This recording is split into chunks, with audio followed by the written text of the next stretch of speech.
Shell, a company known for its greatest hits, such as encouraging the military of Nigeria to pillage its citizens near where they wanted to dig for oil, funding said events of pillaging its citizens near where they wanted to dig for oil, destroying a town in the Netherlands with repeated fracking, killing 12 Nigerians from an explosion at their pipeline, destroying the ecosystem of Nigeria from spills of their pipeline. And that's not even counting all the lobbying they've done to bury evidence of climate change, all the marketing nonsense peddling the idea of a personal carbon footprint and the lies surrounding individual contributions to pollution. Yes, the straw thing, the strangling sea turtles stuff, in no way compares to their, as a company, contributions to climate change.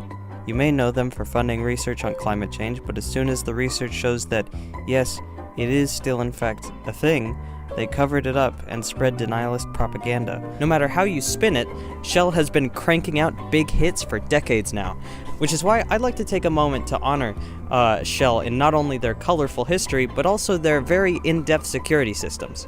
I find Shell to be definitely one of my favorite oil conglomerates, just because of the everything about them. That is why today I want to tell you about why you, yes, you, should in fact not vandalize any Shell petrol station. They're just so terrific that it would just be such a stupid decision to do so. Shell has security measures of two different genres for you to make note of. One is the monitoring of their transportation of oil, including pipelines, which I'll get to in a moment, and the other is their stations. They pride themselves over how much they monitor their fleets. Fleets, of course, referring to trucks that transport large volumes of petroleum from one destination to another. Usually they go to refineries or other Shell stations. Each truck or general transport vehicle is closely monitored. Contractors are given tech to view where they are, but also are able to time the trucks on when they should reach their destination. Each driver has an ID that is verified before the drive and after the drive. Fraud is apparently a rather large issue within the Shell fleet fandom, so much so that even loading docks must be surveilled. Only the highest quality of CCTV cameras are used, typically 360 degrees, at loading sites. According to their website, this is to stop, quote, fraudsters, which is very cute. Thank you, Shell. Additionally, any non-ID havers picked up by the security cameras are reported to the drivers and all surrounding security guards. Shell prioritizes pipelines as a form of transportation directly to them, but also in regards to their security, just because of how common it is for environmentalists to vandalize most frequently used pipelines of theirs. This has been seen most famously in the Endigalander movement. Another form of sabotage used against pipelines were ones of the malware attacks and DDoSing their monitoring software to prevent pipeline owners from noticing vandalism. To prevent this, a lot of oil barons have cracked down on their antivirus measures, dedicating more space both digitally and physically to prevent easy sabotage.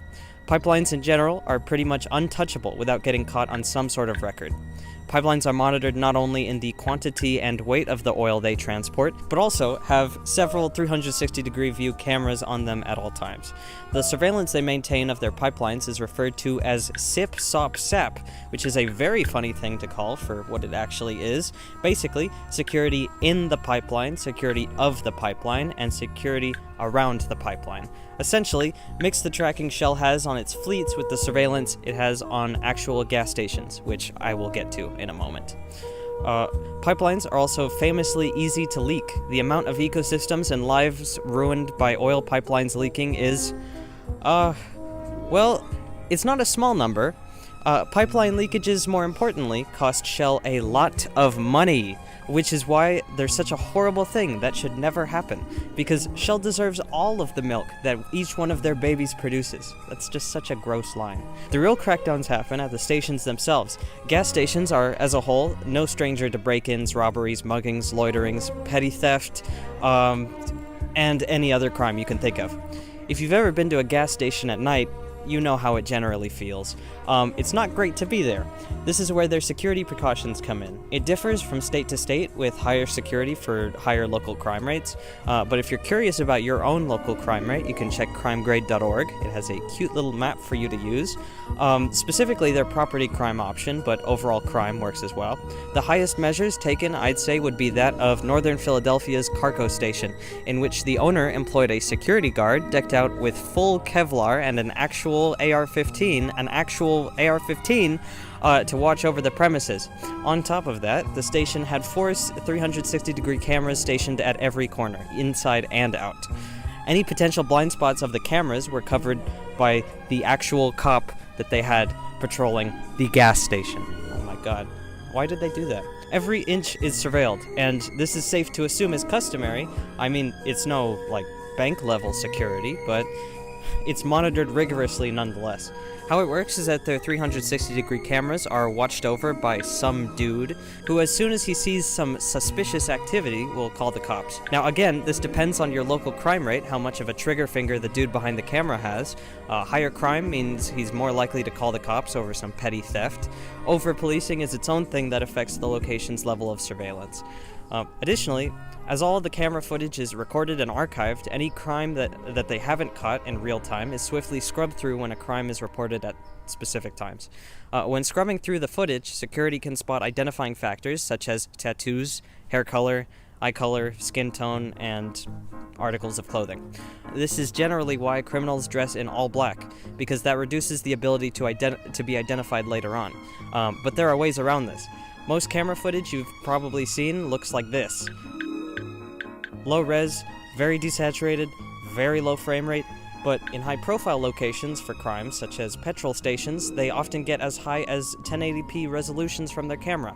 If you're a door-to-door petrol salesman who's afraid their petrol isn't in good hands with Shell, no need to worry.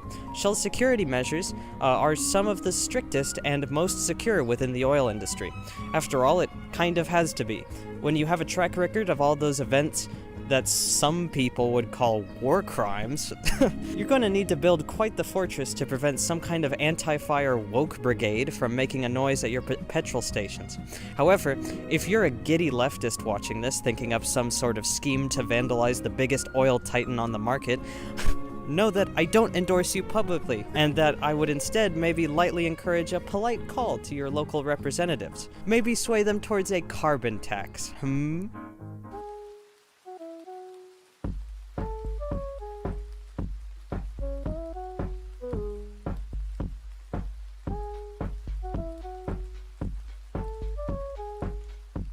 And then that's the end. That's the end of the video. It ends there.